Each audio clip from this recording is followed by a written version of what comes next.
आप देख रहे हैं बिग न्यूज टीवी नेटवर्क।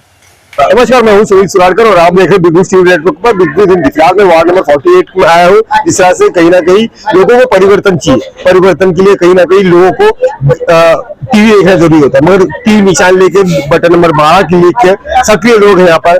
हमारे साथ में खुद उम्मीदवार प्रीति बागड़ी जी है। प्रीति, किस तरह से आपको प्रतिशत मिल रहा है? जिस तरह से वार्ड को संघाई बनाने की जो बात करने वाले थे, एंटी करप्शन के केस में जाते हैं, पॉस्को केस में जाते हैं, उनको क्या कहना चाहोगे? क्योंकि उन्होंने काम नहीं किया। क्योंकि मैं यहाँ का सैनिक हूँ, मुझे भली भांति जानता हूँ, यहाँ पर मेरी माँ बहन सभी लोग हैं। क्या लगता है वार्ड को किस तरह से संघाई बनाना था और उन्होंने नहीं बनाया? वार्ड को कहाँ से शंघाई बनाएंगे? ये खुद के घरों को शंघाई बनाएंगे? ये इनसे वार्ड को शंघाई बनाया नहीं जाएगा, ये ना हो पाए, ये इनसे ना हो पाएगा। इनसे बस खुद के घरों को शंघाई बनाएंगे, ये खुद के बच्चों को विदेश भेजेंगे ये, लेकिन हमारे बच्चों को यूं ही बद से बदतर सिचुएशन में छोड़ेंगे ये। तो इनसे कल भी शंघाई बन नहीं सकता था हमारा वार्ड, इनसे आज भी नहीं बनेगा, और ये फिर आएंगे तो इनसे अगले 5 साल में भी नहीं बनेगा, क्योंकि इनका इरादा ही नहीं है, इनकी नीयत ही नहीं है वार्ड 48 के लिए कुछ करने के लिए। जिस नेता को या जिस कॉर्पोरेटर को, जिस प्रशासन को एमएचबी में रास्ते लाने के लिए 30 साल लगते हैं आज भी 2025 में, तो फिर कोई भी डेवलपमेंट की बात करे ना, वो मजाक है। और उसके ऊपर श्रेय भी ले रहे, बहुत बेशर्मी से बैनरें लगा रहे कि हमारे प्रयास से रोड बन रहा है। आपके कोई प्रयास से नहीं बन रहा है। गए 30 सालों में यहाँ के एमएचबी कॉलोनी के हजारों लोगों ने एप्लीकेशन दी है कि हमें रास्ते चाहिए। तो ये श्रेय भी सभी का होना चाहिए, किसी एक नेता या इंसान का नहीं होना चाहिए। तो इनसे कल भी शंघाई नहीं बन सकता था वार्ड 48, आज भी नहीं बनेगा। क्योंकि जहाँ जहाँ हम लोग जा रहे हैं, आपके 2 बार हमने बढ़ रहे हैं स्कूल के यहाँ पर हो या आजू के परिसर में, जब न्यूज कवर करने जाते हैं तो 2 मिनट हम लोग को ब्रेक लेने के बाद कुछ बच्चों को हमने माँ बाप को के साथ जाते हुए देखा, मगर एक बच्चे को तो ऐसी थी कि ए माँ क्या रावण स्कूल है। इस तरह की उनके में परिवर्तन आया। आप जितने को किस तरह से परिवर्तन करोगे? अभी जो बच्चा जो सुन रहा है, माहौल है, वही बोलेगा।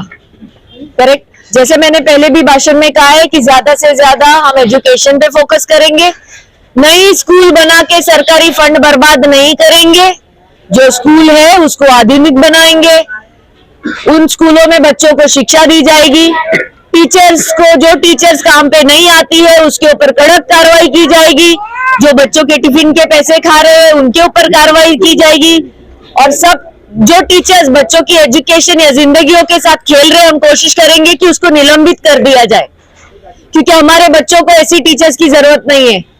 हमारे बच्चों को स्कूल की बिल्डिंग 5 स्टार होटल जैसी हो, ये जरूरत नहीं है। हमारे बच्चों को राइट एजुकेशन म्युनिसिपैलिटी स्कूलों में मिलनी चाहिए।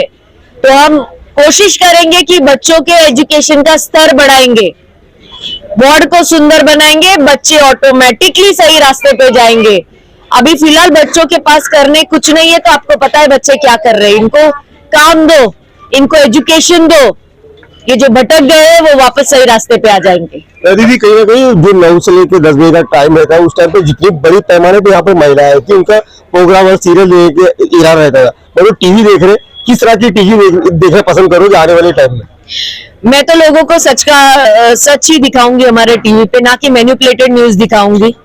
लोग झूठे वादे कर रहे, टीवी पे दिखा रहे, लोग कुछ भी कर रहे, वीडियो बना रहे, कुछ भी बोल रहे, बिना काम किए लोगों से सिर्फ पार्टी के नाम पे वोट मांग रहे।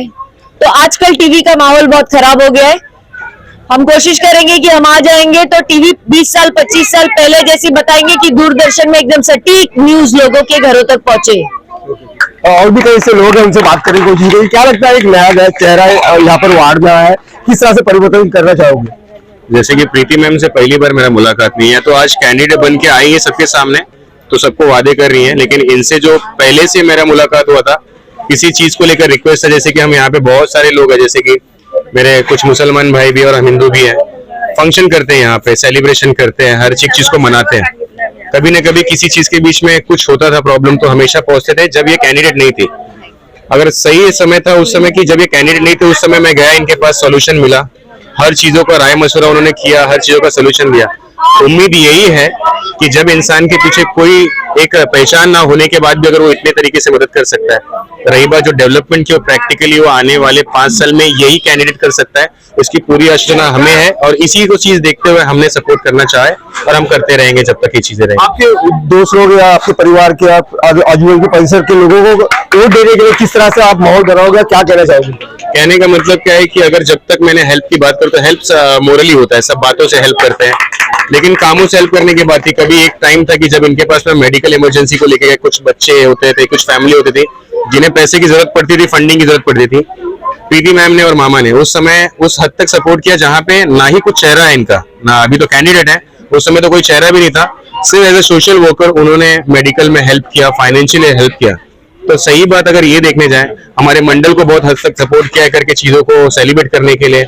हम आने वाले समय में अगर देखने जाएंगे तो मुसलमान भाई, हिंदू भाई मिलकर जो भी फंक्शंस होते हैं सेलिब्रेट करते हैं, उसमें ये हमेशा हमनवा बन के हमारे साथ में खड़े रहे और उम्मीद है कि आने वाले साल में अगर ये चुन के आएंगे तो हमारे साथ हमेशा ही खड़े रहने वाले। 15 तारीख को चुनाव है, चुनाव का जिस तरह से आप माहौल देख रहे हैं, आके ब्रेन वॉश कर रहे हैं, लोग आ रहे हैं, अपनी अपनी बातें रख रहे हैं, उन लोगों को क्या कहना चाहिए? ब्रेन वॉश करने वालों को एक ही चीज कहना चाहूंगा करके, बोलने से मत, अपने आप को प्रूफ करो, काम करके दिखाओ। क्योंकि अभी जैसे मैंने अभी थोड़े टाइम पहले आपको बताया कि ये जो भी जितने लोग थे फीमेल लोग, ये कहीं ना कहीं मेरी माँ भी और कई बहन है। हम तो सुबह काम पे से निकल जाते, लेकिन जो एक्चुअल पेन होता है यहाँ पे रहने का 48 क्रमांक में, गंदे पानी से लेके गंदा हवा और जो बिहेवियर है यहाँ के, नशा, ये सारी चीजों का उनको ही झेलना पड़ता है और बच्चों को झेलना पड़ता है। अगर उनका सपोर्ट करने के लिए कोई कैंडिडेट खड़ा है तो क्यों नहीं सपोर्ट करेंगे। रही बात, उनको बोलिए जो भी है बाकी कैंडिडेट है ना, उनको अपने घर में बैठने के लिए, अगर हीरानंदनी पवई जैसे फ्लैट में रहते तो उनका वहां पे हवा खाने के लिए बोलिए। अगर यहाँ के लिए डेवलपमेंट करना तो यहाँ का हवा खाना जरूरी है, यहाँ का गंदा पानी पीना जरूरी है, यहाँ पे गाली सुनना भी जरूरी, झगड़ा करना भी जरूरी है, तभी जाके वो सीखेगा कि यहाँ का डेवलपमेंट क्या है। उनको जिताने के लिए, उनकी निशानी और उनका नंबर के लिए लोगों से कितना प्रयास करोगे? 12 नंबर पे सिंपल सी बात, 12, 11 के बाद आता है 12, 12 नंबर पे वोट करेगा टेलीविजन। जो दिन भर आप टीवी देखते हो वही टेलीविजन निशानी है। अपना पूरा मत दीजिए और इस बार उनको मौका दीजिए कि वो आने वाले समय में हमारे लिए काम कर सके। ये कहीं ना कहीं ये लोगों की राय है, कहीं ना कहीं लोग जो जिस तरह से टीवी देखते हैं, मतलब देखने के बाद आने वाले जो 15 तारीख वोट दे के इनको जिताने की जो कवायद इन्होंने युवा पीढ़ी ने की है, ये कितनी कारगर साबित होगी, ये देखने वाली बात होगी। इस वक्त मुंबई से कैमरामैन संतोष के साथ सुनील सुरारकर, बिग न्यूज़ हिंदी, मुंबई।